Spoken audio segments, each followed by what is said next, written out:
अटक वॉरंट जारी 2013 साली नाट्य निर्मात्याची फसवणूक केल्याचं प्रकरण सुनावणीला गैरहजर राहिल्या प्रकरणी पुणे सत्र न्यायालयाकडून अटक वॉरंट जारी। अर्थसंकल्पात नव्या आयकर प्रणालीमध्ये बदल 3 लाखांचं उत्पन्न टॅक्स फ्री 7 लाखांपर्यंतचं उत्पन्न करमुक्त नाही तर 15 लाखांवरील उत्पन्नावर 30% कर द्यावा लागणार।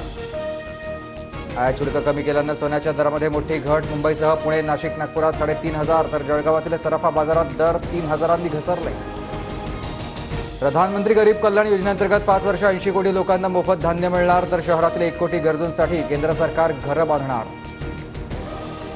मोदी सरकारच्या अर्थसंकल्पाविरोधात उद्या इंडिया आघाडीचं आंदोलन। दिल्लीमध्ये विरोधी पक्षनेत्यांच्या बैठकीत निर्णय। अर्थसंकल्पात भेदभाव केल्याचा आरोप।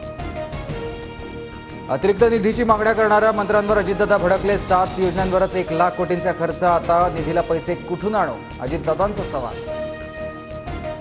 नरहरी झिरवाळांच्या मुलाची पवार गटाकडे उमेदवारीची मागणी। गोकुळ झिरवाळ यांची दिंडोरी विधानसभेतून इच्छुक तर आमचे अच्छे दिन आने वाले है, जयंत पाटलांची सूचक प्रतिक्रिया।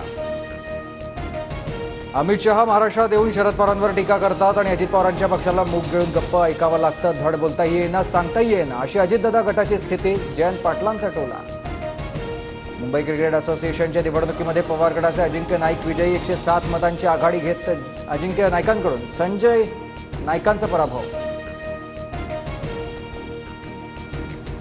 राष्ट्रवादी आमदार पात्रता प्रकरणाची सुनावणी 29 जुलै तर शिवसेना आमदार पात्रता प्रकरण 31 जुलैला सुनावणी। दोन्ही प्रकरण वकिलांकडून मेन्शन। बनावट कागदपत्राचा वापर करत महिला जाऊन आली पाकिस्तानला। बनावट दस्तऐवज आणि पासपोर्ट वापरत मिळवला पाकिस्तानचा व्हिसा। ठाण्यातील घटना, गुन्हा दाखल। रत्नागिरीतील लोटे परशुराम एमआयडीसीमध्ये वायू गळती। गॅस गळतीमुळे 4-5 जण ॲडमिट तर ग्रामस्थांची माहिती।